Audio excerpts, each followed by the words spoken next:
The twin suns of Lethari dipped toward the horizon, staining the sky in streaks of rose and amber. My field station, a squat dome half buried in flowering moss, hummed softly with the sounds of the environmental stabilizers. I crouched by the edge of the clearing, scanner in hand, cataloging the night-blooming ferns. Their petals shimmered faintly, reflecting the dim light like living crystal. I'd been here 6 weeks, long enough to learn that the forest was never silent. Chittering insects, bird-like calls, and the occasional distant thrum of unseen creatures formed a constant background song. But today there was something else, laughter. Not human laughter. It was light and quick, like silver bells tossed into a stream. I looked up sharply, scanning the tree line. The laughter stopped. For a moment, I wondered if exhaustion was playing tricks on me. Then a stone, no bigger than a coin, bounced off my shoulder and plopped into the moss at my feet. I spun around. A small figure stood on a low branch. A girl, though not human. She was no taller than my chest, with long, jointed ears and skin that shimmered faint blue under the setting suns. Her eyes, wide and luminous, sparkled with mischief. "You are slow," she said in halting trade tongue, her voice high and teasing. "Like a rock." I blinked. My translator implant kicked in, confirming the meaning. "A rock?" She giggled at my stunned expression and bounded from the branch, landing lightly in the clearing. Her movements were feline, fluid, deliberate. She padded over to my datapad and picked it up with thin, dexterous fingers. "Strange tool," she murmured, tilting her head. Then, mimicking my voice with eerie accuracy, she said, "Specimen number 42, very leafy, very boring." I snatched the datapad back, half amused, half annoyed. "Hey, that's important work." She grinned, sharp little teeth glinting. "You write all day. No fun, no speed." Her trade tongue was broken, but her tone needed no translation. For the next hour, she shadowed me as I moved from plant to plant. Every time I tried to take a sample, she darted in to snatch a leaf first, twirling it in her fingers before tossing it aside. When I crouched to collect soil, she flicked pebbles at my boots, laughing when I flinched. "You jump like prey," she said, eyes glowing with delight. "I'm not prey," I muttered, brushing dirt from my knees. "I'm a scientist." "Scientist," she repeated, savoring the word. "Slow rock scientist." Despite myself, I chuckled. There was something infectious about her energy, like a child testing boundaries. But there was an edge to it too, something guarded behind her bright eyes. Every time I tried to ask her name or where she lived, she darted away, answering only with riddles or another round of teasing. When I asked why she was out here alone, she crouched on a rock, tapping her fingers on her knees. "Alone is easy. Alone is fun." Then she leapt down, tugged at my sleeve, and pointed to a flower I hadn't noticed, one with petals folded tight. "Touch," she said softly. I reached out. The petals unfolded instantly, glowing with pale blue light. She laughed again, spinning in a quick circle. "See? Even slow rocks can learn." Night began to fall, and the forest shadows thickened. My camp's beacon blinked in the distance, reminding me of evening protocols. I turned to tell her I needed to return, but she was already backing toward the trees. "Wait," I called. "Will you come back?" Her glowing eyes met mine across the darkening clearing. For the first time all day, she didn't smile. There was a flicker of something, sadness, but it vanished as quickly as it came. She tilted her head, ears twitching. "Maybe," she said, her voice soft now. "Maybe I tease you again." Then she was gone, slipping into the underbrush with the grace of a shadow. I stood there for a long moment, datapad forgotten in my hand. The laughter still seemed to echo among the trees, light and fragile, like something precious trying not to break. Back in the safety of my dome, I reviewed my notes with a distracted mind. I come here to study plants, to analyze soil and catalog species. But tonight, all I could think about was her, the tiny alien girl who had turned my orderly day into chaos, and whose eyes, just for an instant, had held a depth of sorrow I couldn't yet understand. The next morning dawned cool and silver, mist curling low over the forest floor. I left the outpost early, pack slung over my shoulder, determined to learn more about my mysterious visitor.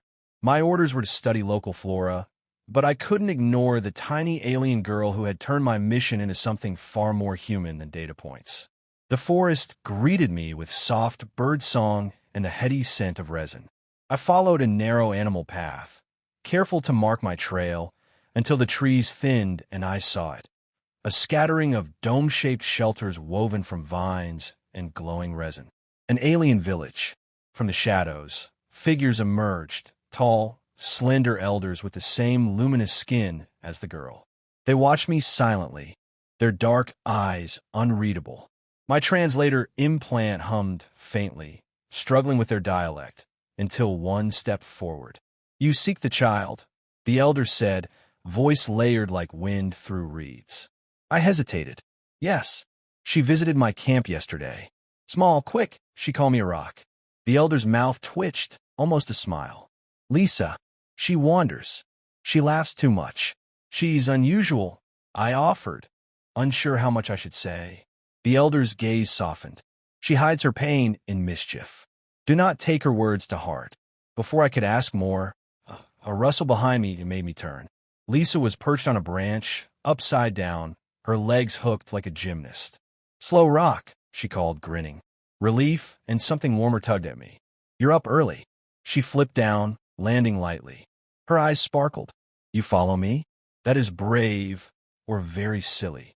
I wanted to see your village." She made a dramatic show of sniffing my pack. No sweets, no shiny gifts. You come empty."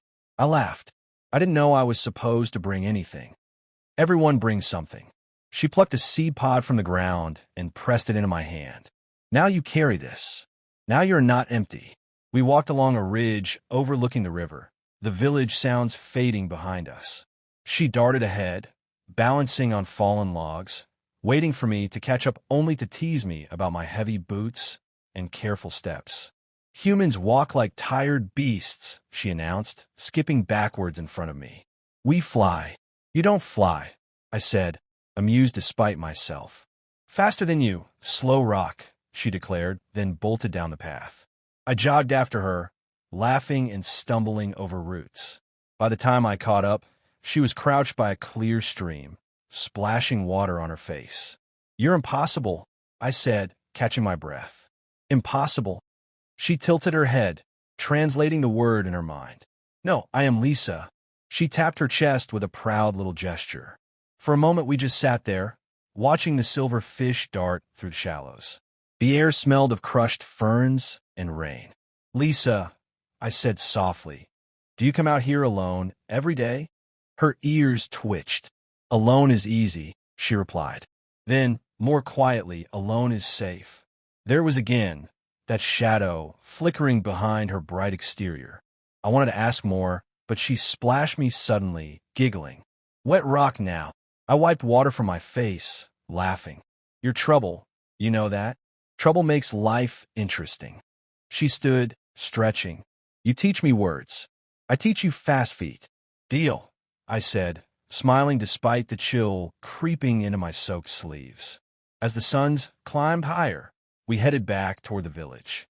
The elders watched from a distance, their expressions guarded but curious. Lysa strutted ahead like a triumphant scout, waving the seed pod she'd given me as if it were a banner. Near the edge of the clearing, she paused and slipped something from her wrist, a narrow bracelet woven from glowing fibers. She held it out to me. "For you," she said simply. I stared at it. "Why?" Her grin returned, playful but softer this time. "Because even slow rocks can be fun." I accepted the bracelet and felt an unexpected warmth in my chest. She darted away before I could say more, vanishing into the tangle of trees as easily as before. I turned the bracelet over in my hands, watching the sunlight catch on its luminous threads. She teased, she laughed, she hid behind her words. But something in her had shifted just a little, and I knew I'd be back again tomorrow, ready to learn whatever secrets she chose to share. A storm rolled over the forest that night, bringing with it a restless energy that set every sensor in my dome buzzing. Rain hammered the transparent panels, and the wind moaned through the tall trees. I sat alone at my workstation, logging plant samples by lantern light, trying to ignore the sense that something was missing. I thought about Lysa, her teasing smile, the way her bracelet still glowed faintly around my wrist. For the first time since arriving on Lethari, my mind wasn't on data or reports. It kept drifting back to her, to the hints of sadness behind her laughter. Thunder cracked overhead, and I nearly jumped. That's when I heard it, a faint tapping on the outer hatch. At first, I thought it was a branch, until a small, quivering voice cut through the rain. "Rockman? Open, please." I was out of my chair in an instant, fumbling with the manual release. The hatch swung open, and there she was, Lysa, soaked to the bone, her luminous skin dimmed to a pale gray. Her thin frame shivered as she stepped inside, eyes wide and bright with something I hadn't seen before: fear. "Lysa." I dropped to a knee, wrapping the emergency blanket from my bunk around her shoulders. "What are you doing out in this weather? Are you hurt?" She shook her head, water dripping from her hair. Her lips trembled as she tried to speak, but the words caught in her throat. Then, without warning, she let out a small, broken sob. The sound cut through me like a blade.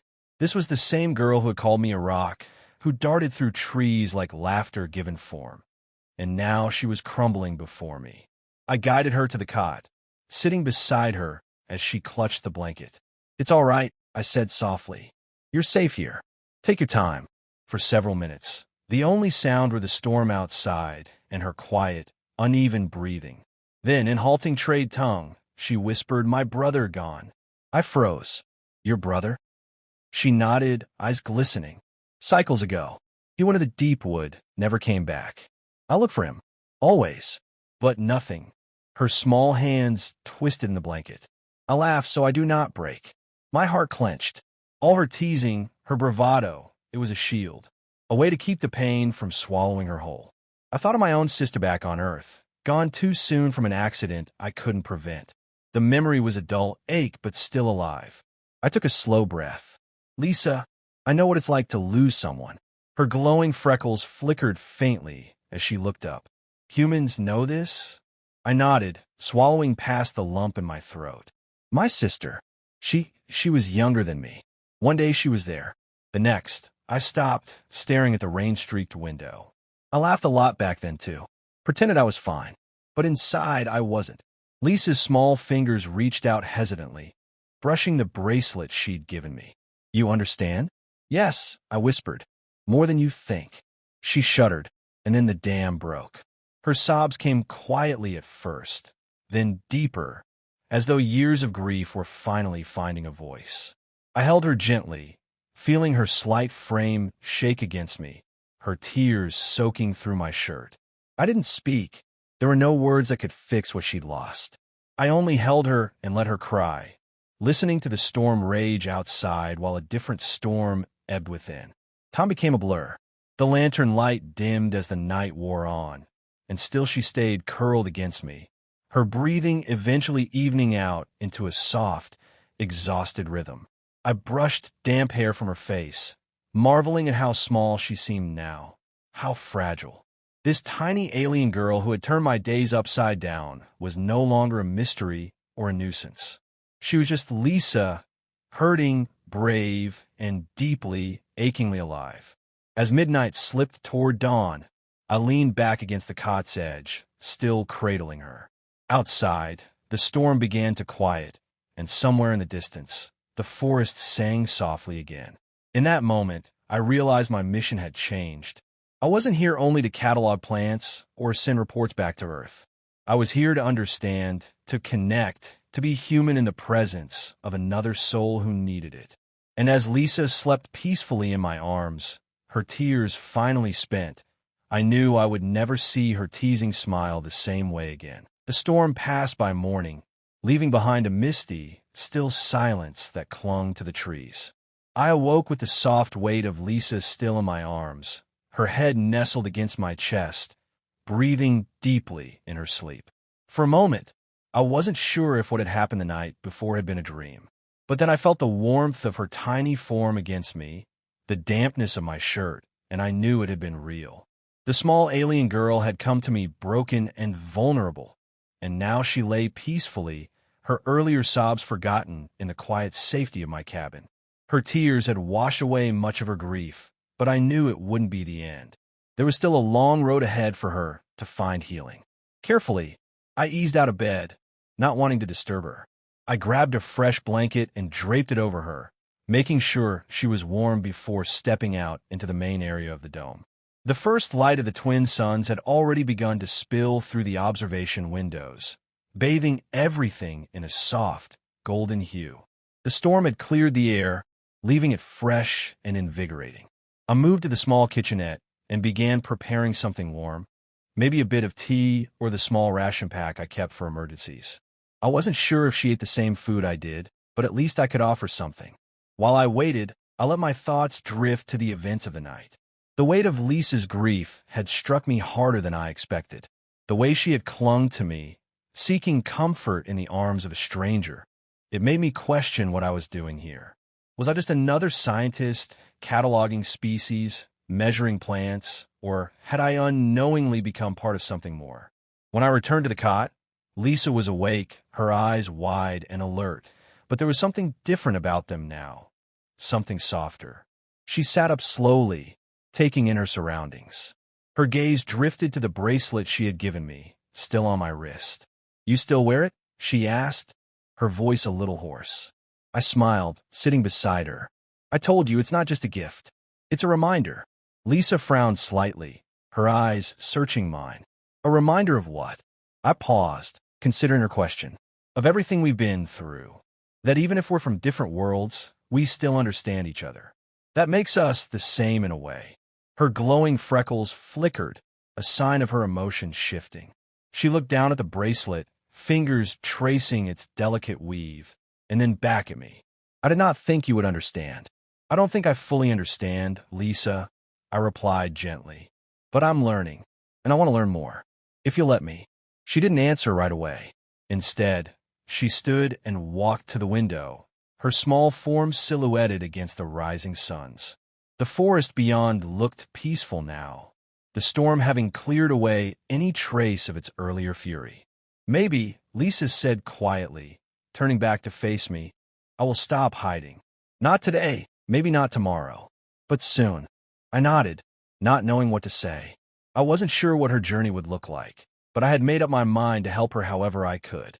Later, we ventured outside, Lysa still quiet but no longer distant. The air was thick with the scent of wet leaves, the forest alive again after the storm. She led me to a secluded grove near the edge of the village, where tall trees bowed low under the weight of iridescent flowers. The petals pulsed gently like soft heartbeats.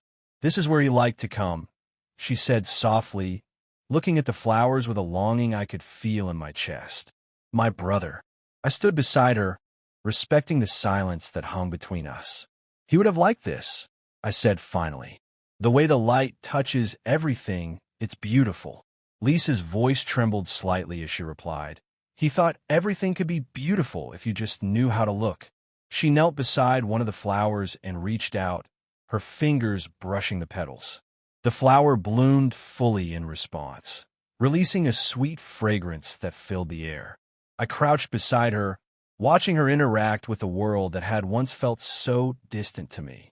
It was then I realized how much she had changed in the short time I'd known her. "I think you're starting to see it too," I said, smiling. "The beauty, I mean, not just in the flowers, but in you." She turned to me, her small face softening, her eyes finally full of something other than grief or mischief. Maybe I can learn from you too." Slow rock. We sat there for a while longer, not speaking much, but sharing the quiet peace of the world around us. We were no longer just a human and an alien. We were two beings connected by something deeper than words. And in that moment, I knew our journey together had just begun.